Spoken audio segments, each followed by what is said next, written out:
শুধু তরুণ প্রজন্মের ভবিষ্যৎ নয়, তার সঙ্গে বিকিয়ে যাচ্ছে আমাদের সুরক্ষা। এরাই যদি ঘুর পথে বেআইনিভাবে অধ্যাপক গবেষক হন বা চিকিৎসক হন, তাহলে কি ভয়ঙ্কর পরিণতি অপেক্ষা করছে। আমরা সাধারণ মানুষের মতামত চেয়েছিলাম, যারা সোশ্যাল মিডিয়ার মাধ্যমে তাদের মতামত পাঠিয়েছেন। আমি একবার তাতে চোখ রাখার চেষ্টা করব।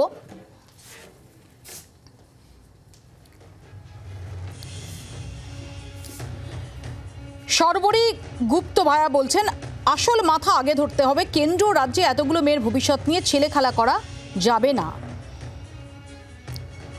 অনির্বাণ বসু বলছেন, তৃণমূল ও বিজেপি একই মুদ্রার এপিটোপিট, ভোটে জিতেছেন মানেই এইসব বিষয় আড়ালে চলে যাবে না।